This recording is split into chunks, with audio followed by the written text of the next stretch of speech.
ओडिशा पाई गौरव आनी चर्चा साउंटुछंती एबे कृष्णा।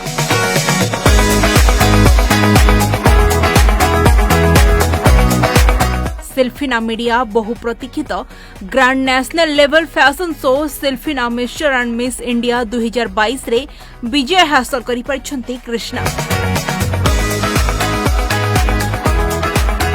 पुणेर एम्बिएंस एक्सेलेंसी होटल रे होइतिला एही शो। एथिरे मोट 200 जन अंशग्रहण करिथिबा बेले 30 जन ग्रांड फिनाले रे पहुंचिथिले। सेथिरे ओडिशारू 5 जन प्रतियोगी, अन्य राज्यरू 25 जन, मोट 30 जन प्रतियोगी अंशग्रहण करिथिले। एही समस्त प्रतियोगी मानक मध्यरू भद्रक जिला चांदोबाली एनएसी अधीन पंचपड़ा गाँर झियो कृष्णा साहू विजय होइथिले,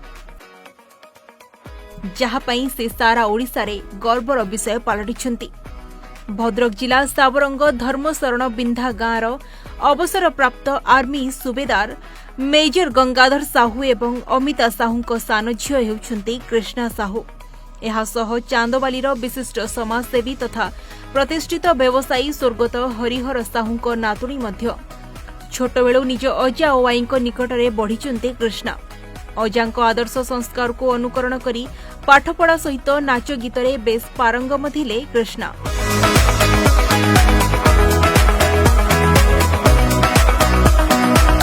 से जड़े सॉफ्टवेयर इंजीनियर होइतिबा बेले फैशन को नहीं तांकर बेस रुचि रही। कृष्णा चलित 2022 मसीहा पुणे रे अनुष्ठित होइतिबा fashion show Silfina mister and miss India 2022 को सफलतार सहित अतिक्रम करी विजय मुकुट परिधान करिसेंती।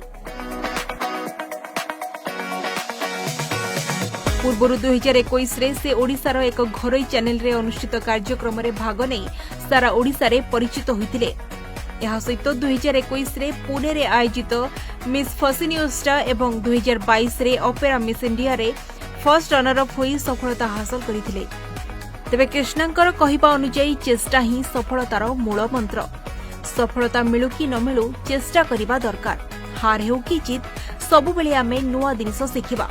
तेणु चेष्टा करंतु सफलता निश्चय मिलिबो बोली कृष्णा कहंती। भुवनेश्वरରୁ सरोज रंजन को रिपोर्ट, ओडिशा भास्कर।